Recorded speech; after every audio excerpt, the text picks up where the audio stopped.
Well, can't say that's the smoothest transition ever, but we're working on it. Hey everyone, good morning, and welcome to another Aloha Mondays session over here of our Noodles and Hangout.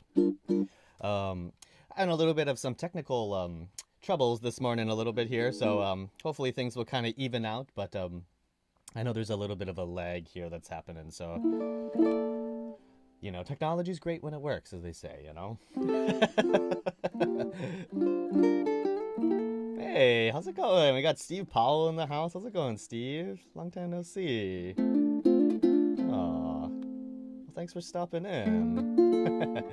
Hey, Francesca. Good evening. Good evening on the other side of the globe there. Looks like we got Mr. Todd Feigl in the house as well. Hey, Todd. How's it going? Thanks for tuning in. Well, hopefully this will kind of even out here a little bit. How about this? I know I just played for you folks a song. I mean, well, not actually playing it, but it's an old recording of that I did of "Oh Tannenbaum, Oh Christmas Tree." That's a fun one I just did actually just at home. It's a fun little recording, actually. And funny enough, it was when I made that, I just threw it up on SoundCloud, and it's figured, oh, there'll probably be like, my mom will listen to it, and maybe some family or whatnot, but it's gotten some pretty good reception, and you can actually download it too. So you can go ahead and download a copy of it. So, yeah, if you would like it, go ahead on SoundCloud. Just my name. If you could look me up, you'll find me. And you'll also get to hear. Actually, I do have on there some music from an old band that I used to play in a lifetime ago. So if you want to hear some old Neal circa early 2010s. Go ahead and check that out too. Yeah, yes, Joss. Sorry about that. I know it's lagging pretty intense on my side, I have to admit. So, hopefully things will even out soon. My computer is just really hot. It's just really hot. Been using it. I don't know about you folks, but I basically like live in this chair and live on my computer. So sometimes it kind of is just like, oh, what are you doing to me? Hopefully it evens out soon. So, at least before the lesson. But how's this? Before we get started, let's just do a little bit more noodling here, just so kind of waking up. Because today we're going to be talking about the ukulele roll here. So, you know what? Let's do some ukulele roll inspired music here. For the technique, at least, yeah?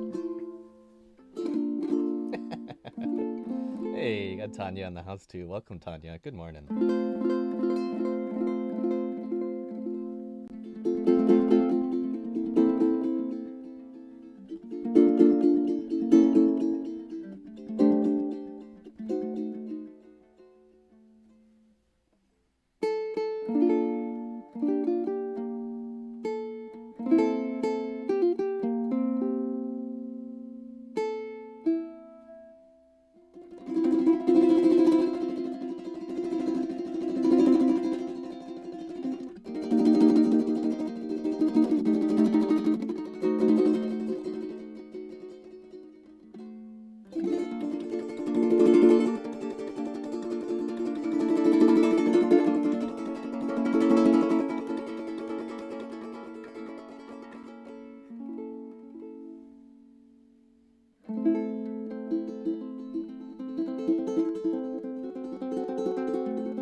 And one more.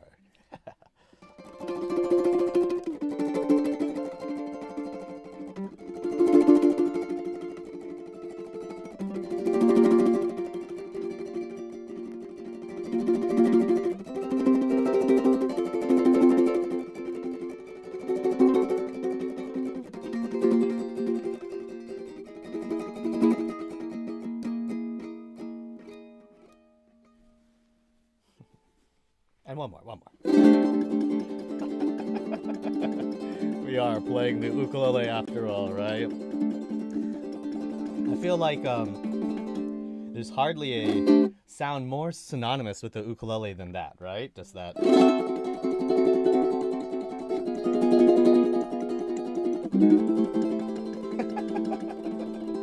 So that's what we're going to talk about today.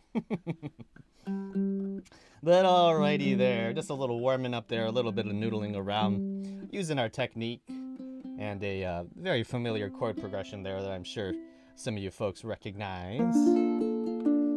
Now, if you said Misty, that would be cool. If you said The Nearness of You, that would be cool. All of those work very nicely. A nice vehicle to wake up. Ooh, gotta stretch out that left hand a little bit. You know, and we'll take this moment here to do a little friendly PSA. Stretch out your hands, stretch out your fingers, right? On our instrument here, it's Hal Galpert, I think that said, I think I might have mentioned this before on the stream, but we are the athletes of the fine muscles. Yeah, and so, definitely we're using a lot of repetitions, yeah, of our fingers and whatnot. So it's always good to make sure that you take some time to stretch out, warm up as well, too, The story that I always think about is Bruce Lee. I don't know if you folks are familiar with Bruce Lee's catalog at work, of course. But there was a period in time where he actually injured himself pretty badly. And there was even a moment where there was a bit of concern that he would even get to ever, perform or fight again. And basically, what happened was that before he was doing some exercises and didn't stretch out his back, I think is the short and skinny version of the story at least. And my goodness, yeah, I guess he just kind of threw out his back just from not stretching out. So I always think of that, for moments just like this, because right now, I don't know, when doing this technique sometimes, if I'm not careful, especially with the barring hand, funny enough, the left hand, right, can get a little bit tired holding those down. So don't forget to stretch out those fingers, folks.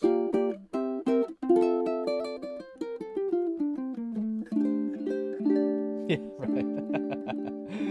Well, I'm okay if the sound is at least nice and consistent, If I had to choose between good sound or good video, I definitely choose sound.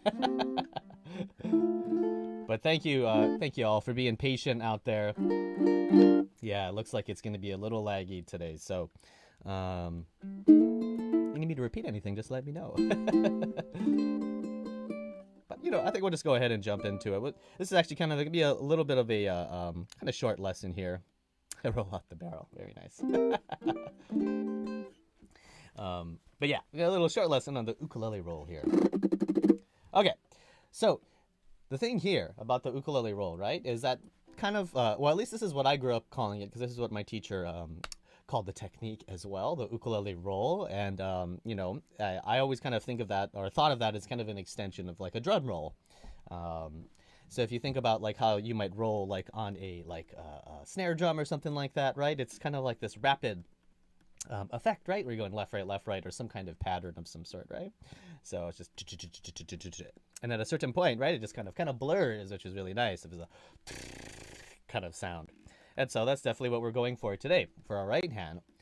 Is we want to keep kind of like a nice, even sound with our right hand, kind of alternating, going up and down. Now, the thing here is that I always think of this as a great way to substitute, long sustaining chords. This was personally one of my favorite things to do on any instrument, quite frankly, but definitely on the ukulele, is just finding nice chords and letting them ring out. Because I feel like, you can really just kind of watch the world go by, right? And really kind of soak in each chord, if you will.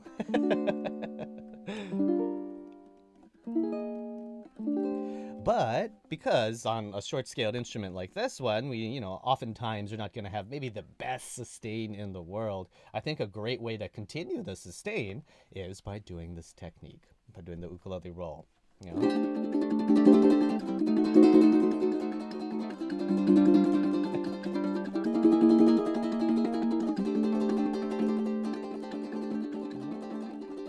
So, today we're going to be looking at two different ways to do this. And of course, as always, particularly I feel like with the technique videos and whatnot, these are just ways that I've, achieved these sounds and the way that I like to use them.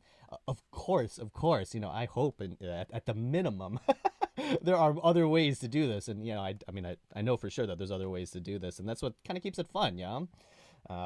There's always someone new to ask about this technique. So I'm going to kind of reference, because I always like to pay tribute to kind of who I'm getting this the inspiration from. And so the first way that we're going to look at this ukulele roll is how I first started copying Jake Shimabukuro as a young, I guess the first time I seen him, I must have been, or I saw him, some time ago. Say about 20 years ago, actually. And anyway, as a kid, that was one of the distinctive things that I noticed, of course, with Jake, is that he could play amazingly fast. And his ukulele roll, too, was like a blur, just to kind of watch his hand move back and forth. And so in trying to copy the way that he does it, I used my index finger a lot and kind of isolated my index finger and tried to fan out the rest of my hand, at least to achieve this kind of first level of this technique, yeah? And with just using the index finger, we don't kind of get the other fingers in the way. That can sometimes clutter up the technique a little bit. Of course, it is cool if you can work with all 5 digits there. More power to you. But, start with one. So if we're just using our index finger over here, one of the things that we want to do is that we just want to lightly brush and touch the strings. So, of course, depending on your finger, right, like the strength of your finger, the shape of your finger, and not to mention your nail. I know we were talking about that even in our last session, but that's really going to play an effect and a role here. So I want to show you really quick what my index finger looks like. Hopefully it'll kind of catch up. It's a little long today. Okay. But on a day like today, when my index finger's nail is really long like this, yeah, I'm gonna do some trimming after this. Even more so, I think it's important to do this very thing. So when we're doing the ukulele rolls, that we want to try to, I think a good way to do it at least is to make sure that the top of your nail is kind of pointing down towards the ground, and then the pad of your finger is pointing upwards towards the ceiling. And I think that's a good goal to strive for, yeah, because if you take a look at my hand, yeah, so if I'm here, this is me kind of pointing upwards towards the head of the ukulele. But if I kind of twist my wrist down like this, now my index is facing down, yeah, the top is, yeah, and then the flat part of my index is facing upwards towards the ceiling. But if you can kind of take a look like this, I don't know about you all folks, okay, but at least for me, this ain't the most comfortable position, to keep my hand like this and to go back and forth, yeah? So oftentimes what I'll do is, admittedly, is kind of relax into the technique, and kind of my hand will slowly start to move a little bit kind of towards that other position that I was in originally. And so I think if you split the difference, one of the nice things that even with a long nail like this is that your nail will even start to kind of bend a little bit. So like at least this side of my nail over here, stage left, is kind of, it always will bend down a bit more, and actually will kind of shave down more. Especially if I'm playing a lot of guitar and whatnot as well. So, yeah, so you kind of find a bit of that angle. The only thing is, I just would recommend not going completely sideways like this. The number one thing that I hear from people for this technique is that it gets stuck in the strings or caught in the strings. And oftentimes it's like the fingernail. And you know what, folks, it's going to happen. It's going to happen, especially as you're trying to push yourself. It still happens to me, too, if I'm not careful. So when we go with the sides of our finger, especially if we have a long nail like this, sometimes the corner of the nail might get kind of stuck, yeah, in the string. So if I'm coming up, and I apologize if this gets kind of loud, especially for those with headphones, but it sounds like you're picking the string almost, yeah? And for this technique, again, I think the best way to achieve it is you want to be very light and just brush the strings, yeah? So just get a little bit of an angle there with your hand. Now, with all of that, right? All you're gonna do is you're just gonna go back and forth, right? And quite frankly, right, any way that you can do that, I think, is going to work, and that works, of course. It's comfortable and you're safe. That's great. Okay. Now, what I mean by that is that here, fortunately, I do have the straps. I'm just kind of like holding it in position. But if I use my whole elbow to go back and forth, right? You know, when you're achieving that sound, that's one thing. So, like if we go like this, go ahead and do F. Okay, using my whole elbow. Okay. If you're coming from just the wrist, I think that works too. A friend of mine, a handful of years ago, showed me she used to do it like this, which I thought was kind of interesting, just with her index finger going back and forth. Okay, similar idea. The finger's at an angle, right? It's still going up and down, right? And just trying to create like kind of an even sound going back and forth. Yeah. So, yeah, whichever works for you. However, of course, I encourage you to try. Try out your wrist. Try out your wrist. Okay. I always kind of think of it like, you know, like you're trying to shake water off your hand, right? You know, you just finish washing dishes and you're trying to shake the water off your hand, right? Or maybe another one is you open the door, right? Open a door, like you try to twist the doorknob like this, right? I guess if you awkwardly open doors like that. Actually, I don't know. That's kind of a weird. Anyway, I digress. But it's that wrist motion. Yeah, see how the wrist is twisting back and forth, right? If we use that, one of the nice things here is that number one, takes less energy, yeah, and number two is I have a good feeling here that you might be able to move a little bit faster if you're just using your wrist, yeah. So this is great too. Great news, folks, because you don't need your ukulele to practice this, right? You know, first off, I mean, just at home right now, what I would even do is, even if you don't have your ukulele, right, just shake your hand like this. Just make it like all loosey-goosey, right? So it's just like rubber bands, like your finger is totally limp, then shake it out, right? One of the analogies too, and this is actually, speaking of Bruce Lee, directly stolen from Mr. Lee here, but you know, we want to be the whip. We don't want to be the baseball bat. Yeah, that's how I think about this. So instead of getting your whole arm to swing like this, right? Whole arm to swing back and forth, what we're doing is we're kind of waiting for the right moment for our wrist to kind of flick. And it's kind of like the end of a string, like if you were, or like the end of a whip. Yeah, that last moment that kind of gives that little flicking kind of motion. And similar here too, yeah, that we can kind of get. So one more angle that I think helps me. You can kind of see I'm creating like almost like a little triangle, yeah? And then I'm going back and forth like this at my angle, okay? So, oh, I almost forgot. One more thing, folks, one last thing here when we're doing it, and we'll try practice this together, is that, you know, when you're doing this ukulele roll too, I recommend that you do it on the fretboard, yeah? So that's going to be, you know, like, you know how there's a little bit of the fretboard that's on top of the body for some of your ukuleles out there? I think that's a great spot to do it. Speaking of your fingers getting stuck and caught, sorry about that. Sometimes when I'm down here, closer to the sound hole where there's a little bit more height in the strings this way, right? Yeah, just right here, you can even see, right? Sometimes the finger has a little bit of an easier time getting stuck. So I think here, just at least if it's just a mental game, just to kind of make you be a little bit lighter so you're not slapping your finger on the wood, here I think is a nice place to do this technique. So right over the fretboard. And it kind of matches your hand, yeah, when you go up like this, instead of it being, you know, all the way down like this. So you can come up like that. Okay. All right. Now, after you've chosen your method there, and I'm sure you're getting the drum roll effect at home, right?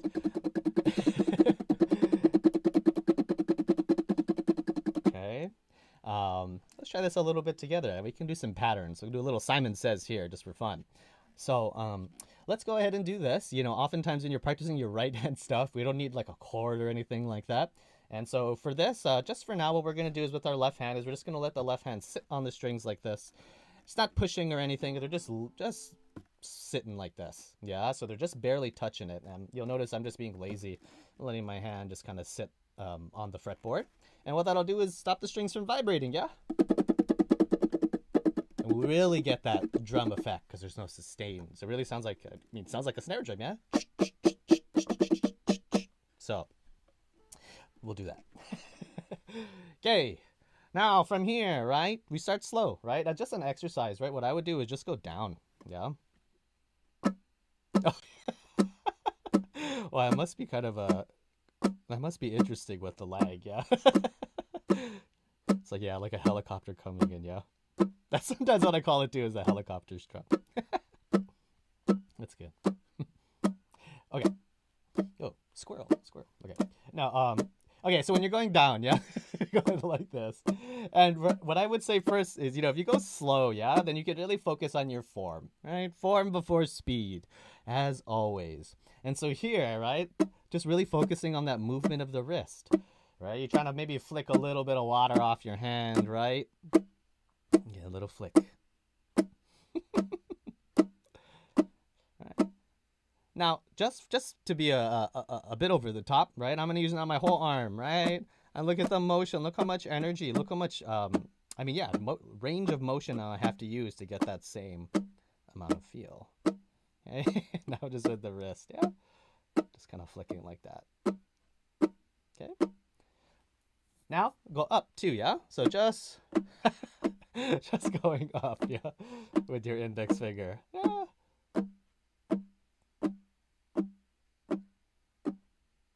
I like this stage too. I love practicing this with people because, really, of anyone of any skill level can do this kind of practice.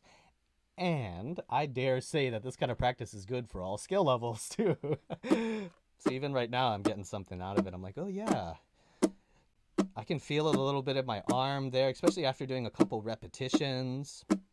All right, anytime, it can be the smallest motion in the world, but if you are doing it repetitively, right, that can sometimes be a bit tricky for you. And so it's good to just practice, yeah? Practice your endurance with it too. Now, speaking of which,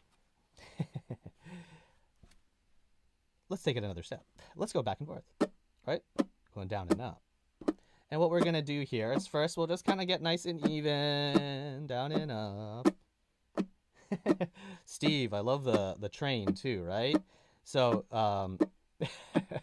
if we're either using the helicopter or the train, I feel like this is a great way to do it. Okay. We'll use the train because I guess helicopters and like gradually speed up, like how maybe a train might. So you'll notice here I'm speeding up a little bit. The train is taking off from the station. And maybe we'll just go a little bit faster. And what's really good to do is kind of acknowledge the point in which you get tired. Okay, so if it's right now, if this is plenty good, I would just stop at this point and take a little break and see if you can jump back in. Okay. But this is it's really good information to have, right? Because I feel like when you start to feel that bit of strain, a bit of tension, okay, that's, I would say, the speed in which you can do the technique. It's not how fast you can kind of push yourself like this. See, like I can do this, but it gets to be a little, in my opinion, a little messy, and I lose a little bit of control, which is the number one thing, right? If we start to lose control with the technique, I wouldn't say, or I would say that you wouldn't have it, right? The technique is just barely, you're barely holding it and it's kind of falling out of your fingers, So, go a little bit slower. Get that nice even wrist, yeah? Now, don't get me wrong. Keep your hand comfortable, keep your fingers comfortable, right? But try and push yourself, right? Try and see if that you're trying to shake that water off your hand, right? Or ascend from the train to the helicopter, right? Ascend from the train to the helicopter. Just like that. Okay. And take a break. I find, at least for me, I find the best way to do this is just do them in spurts. So this is a great technique. I'd say for this kind of practice where, like, if you just have like an ukulele sitting on the shelf, just like this, right? And every time you pass it, you just try a little bit, right? Because this is definitely not a technique where I'd say like sit down for a while and like just dig, like 45 minutes digging into the technique. It's like, no. Spend a little bit of time just working on your form, right? Spend a little bit of time, right? In little short moments, 30 seconds, 1 minute, right? Pick the ukulele up, get a nice feel, go slow, and then try to speed them up and see how fast you can go, right? Push yourself too, and then take a break and then put it down, right? And then go have breakfast or go have lunch or whatever.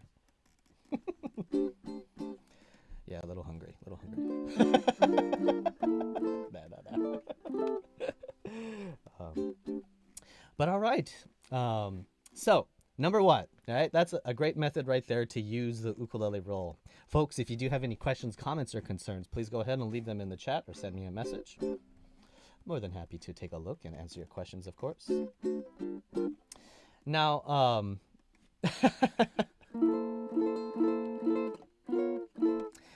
you know what? Before I move on, some two great little comments that just come in. One from Steve here. Also, I need to remember to breathe. Yes, please. Yes, please. I am so guilty of this, especially when really focusing on something, and definitely when playing mostly. But forget to breathe. When you really focus like this, yeah.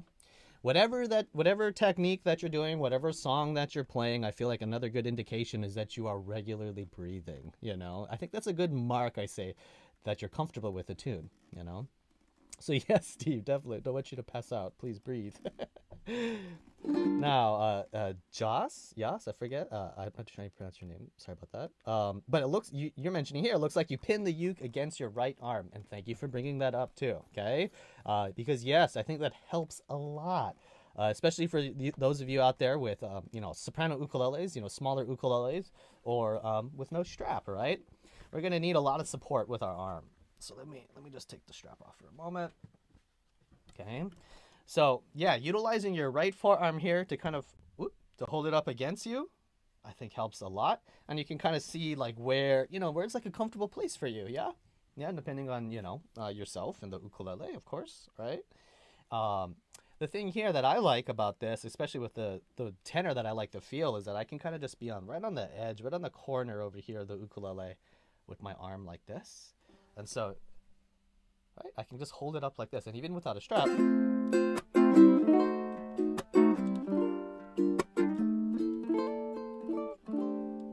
I can still play and still move because there's a lot of support that's coming. And it's equally shared with my left and right hand.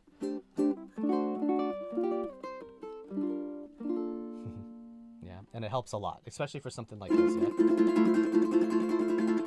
And that's one of the things, I know there's a couple of teachers out there who are really insistent on not using a strap, when you get started. And I find this to be a lot of teachers from back home, from Hawaii, including myself. I didn't use a strap until about 2 years ago.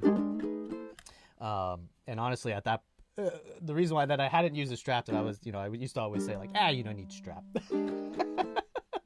just because my ukuleles never had a strap. And then I just bit the bullet one day and said, yes, let's put that strap on there. And yeah, changed my life. That's for sure. Changed my life. But the thing that I will say about that, it is kind of nice, yeah, is that spending all those years practicing without a strap, especially with standing up, yeah, or even just sitting up like this, playing like this, kind of get really comfortable with holding it against you with your right arm, yeah?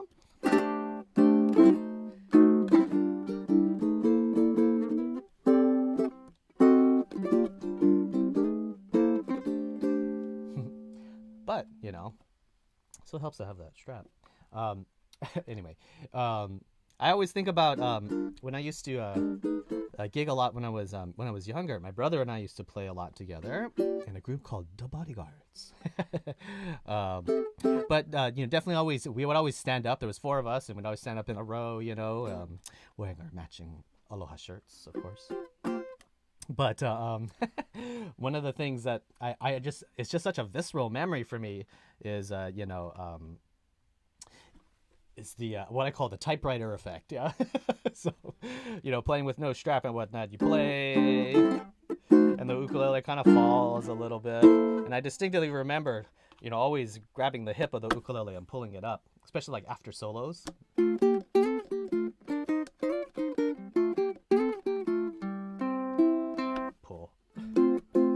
Pull it up. So funny. But I digress, as usual. So, let's come back to our ukulele roll here. So, we're going to do one more technique here, and I've been doing a lot more of this version of the roll in the past couple of years. And admittedly, after I saw Daniel Ward, one of my favorite ukulele players out there, and guitar players, but yeah, definitely one of my favorite ukulele players out there, we were doing a camp. We were at the Midwest and Harmonica Camp in Olivet, Michigan. Go ahead and check that whole organization out, run by Mr. Ben Hassinger. Great events. The Mighty Uke Day, Midwest Uke and Harmonica Camp. Great stuff. But I digress again. Anyway, we were teaching at a camp, and in between one of the classes, I got a chance to kind of look at Daniel's hand a little bit more, and he was so gracious too to kind of show me what he was doing, and I'm still working on it. Don't get me wrong. So hopefully this is close to the way that you do it, if you're out there watching Daniel. But he uses his thumb. And he uses the back of his thumb more specifically, and so I really enjoyed it because it's such a light touch. Particularly, I remember his rendition of Waikiki is fantastic with this. Lots of tremolo on the ukulele roll on the chorus there. But using the back of the thumb, one of the things that's kind of nice with that is that it's just going to be all nail, right? Back and forth. And so it's nice because what I like about it is that it's a really even texture. And so if I really want kind of like these like real like honestly, I think of it like little twinkly violins, kind of sitting on top of like an arrangement or something,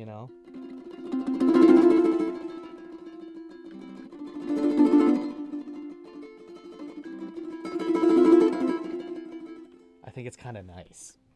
Because you're using your nail, all your thumbnail right there, right? It's that you're getting all of that, like there's no pad, so there's no deadening of sound. So I feel like it lets the strings ring a little bit differently. Right?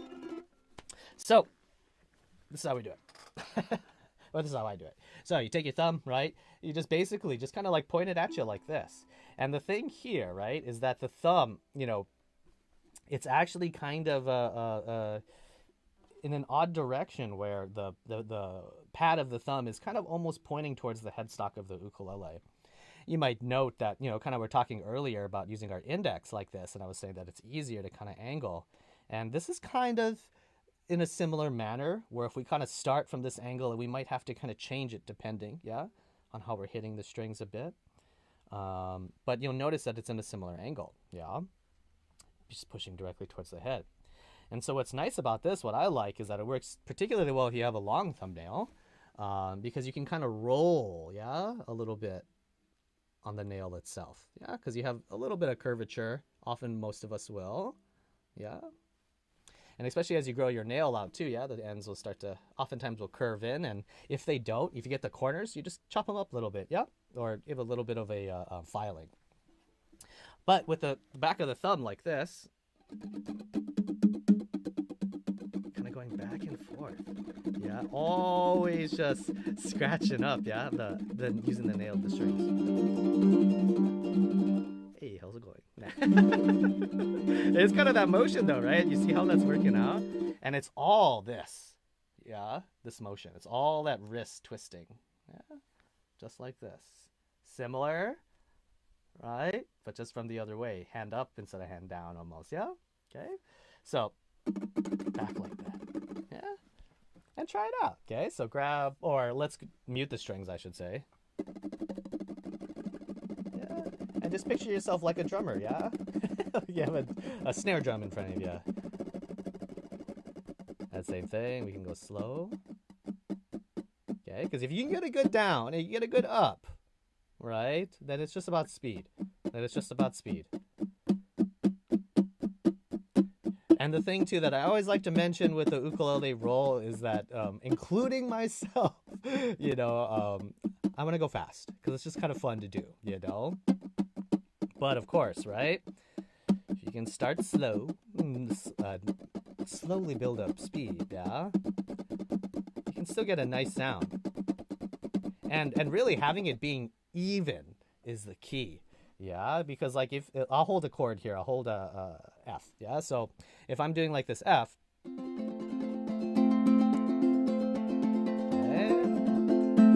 here's it's kind of uneven. Yeah, my down strum is a little bit heavier. Yeah, than my up, and it kind of has like this kind of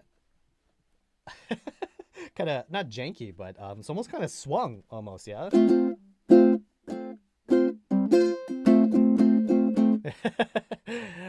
So anyway, we want to try to keep it even, yeah, back and forth. Again, I love how these two examples came up of the helicopter and the train because I think about that way too often. So think of that. Okay, just go slow. And you know, sustaining the speed is good too. So if you can kind of get something even like this, it doesn't feel, it's not terribly fast or anything like this, not like that. But it's nice and even, and I can kind of sit here kind of comfortably, yeah? Kind of going back and forth with my thumb. Now when you're doing this, just for fun, right? Try to move your left hand, right? So right here you see I'm kind of like on the bottom of the ukulele, closer to the head. And let's see if I move it up.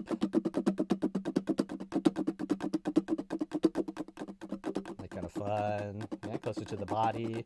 You can do your inner Jake Shimabukuro, Honoka and Azita, Bruce Shimabukuro, Taimani Gardner.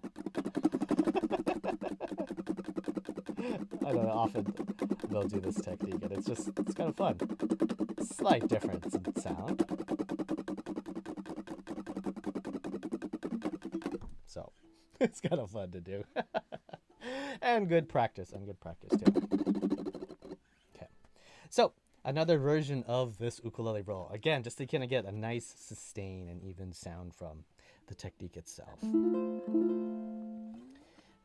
Yeah, that's right. That's right, Tanya. Yeah, Daniel did teach that workshop. I remember that at the Not So Mini Uke Fest, which is still online. If you go to Craig and Sarah's YouTube page, they still have all of that content that's up there, and it's pretty fantastic because I feel like you can spend a lot of time just working off of that, you know? I guess it's a good time as any to, you know, give them a shout out too. I know Craig and Sarah did a wonderful workshop this weekend on Melikaliki Maka. I think it's a chord melody that Craig put together. I popped in for a little bit, and it's awesome. It's awesome. So you need a little holiday tunes underneath your fingers. Go ahead and go check out that Melikaliki Maka on Craig and Sarah's page there. There you go. I'm glad it's fun.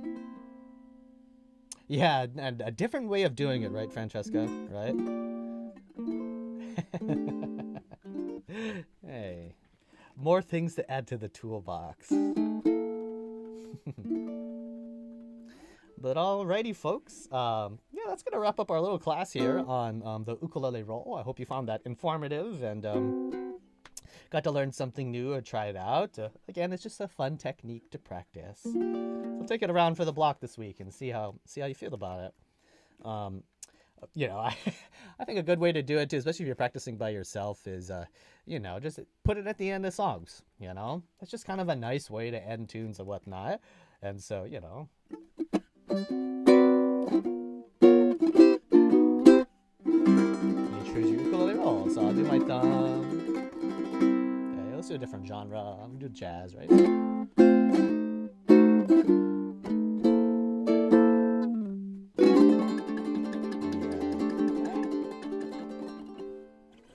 Plenty opportunities to practice that.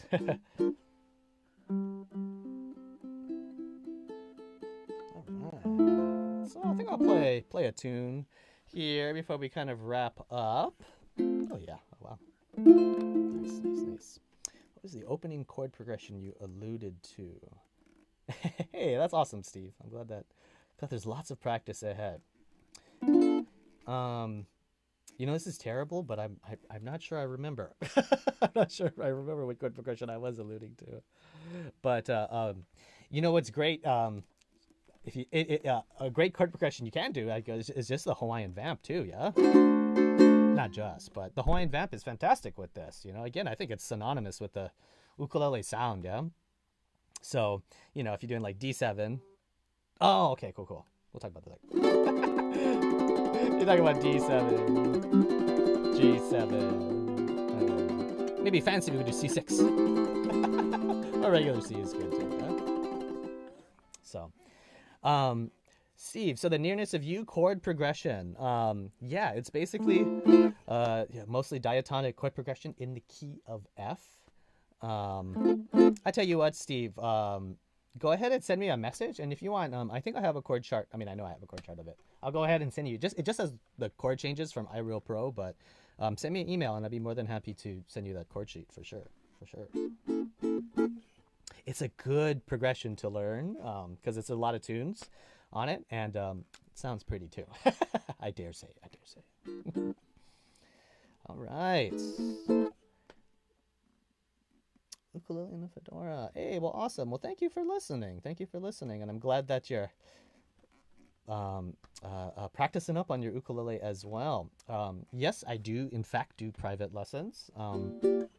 Unfortunately, right now, I am a bit booked up, but I do have a waiting list. So if you are interested in ukulele lessons, and this goes out to everyone out there as well, please go ahead and just send me an email and let me know, and I'd be more than happy to put you on that list there. Yeah, and work with you on playing some ukulele. So usually at the beginning of the year, there tends to be some openings and whatnot. So I can kind of foresee it in January that some things will get shifted around. But thank you for asking. Yes, I do teach online. All right. Yeah, let's play a tune. Oh, here, let's do do the nearness of you, speaking of which, actually. Just to full circle it.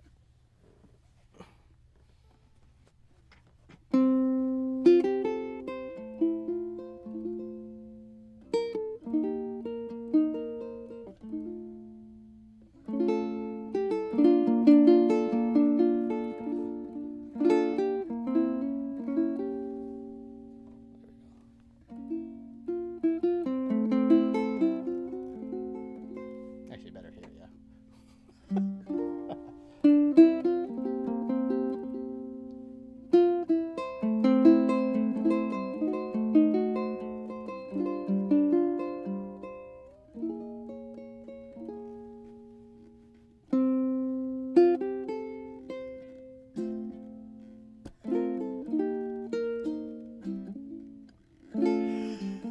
Whoops.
Got to choose, right? So which one? Thumb.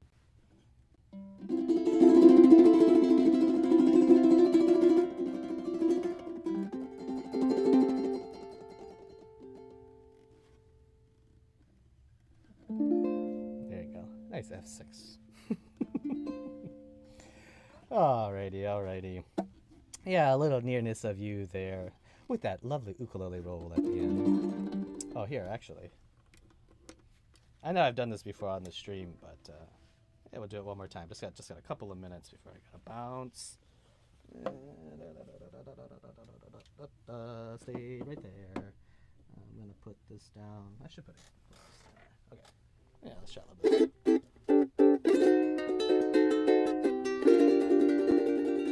Yeah, we'll just do a little bit more ukulele roll on the soprano ukulele, just for some fun here. One of the things I want to mention real quick too, as we're kind of wrapping up as well, is 2020 is almost there, folks. We're almost done with this year. Yoo-hoo. If you're here, you've made it very nicely. Thank you very much for tuning in on all these lovely Mondays. It's been an immense amount of pleasure performing and getting to talk ukulele and teach with you folks too. I'm gonna do one more session next week Monday, and I figure we'll just do like a little concert of some holiday tunes, and just kind of talk story and whatnot too. So if you have any requests or anything like that that you think I can manage in the week, then let me know.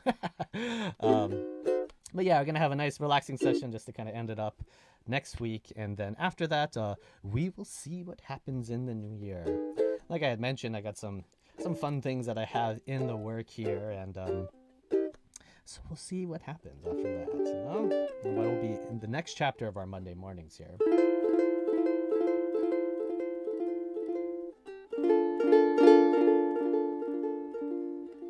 But until then,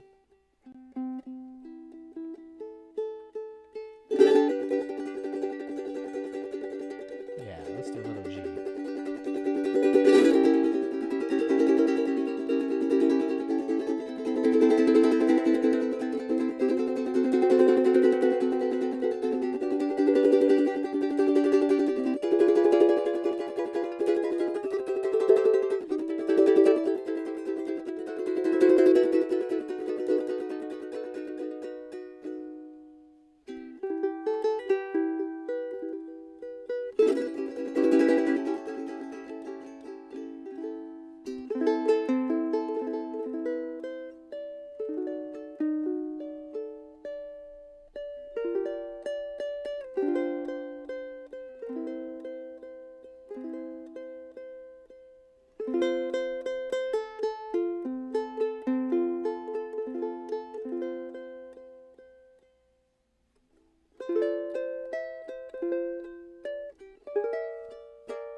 Something like that. Alrighty, folks.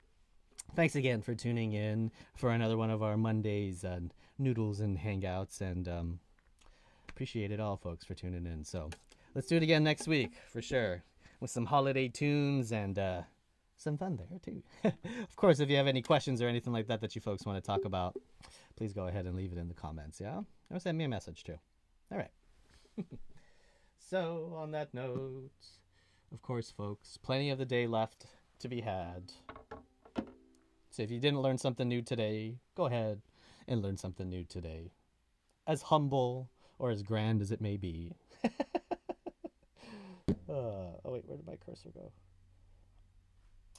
Transitions today, I tell you, not too smooth, not smooth. Okay, wait, let's do this again.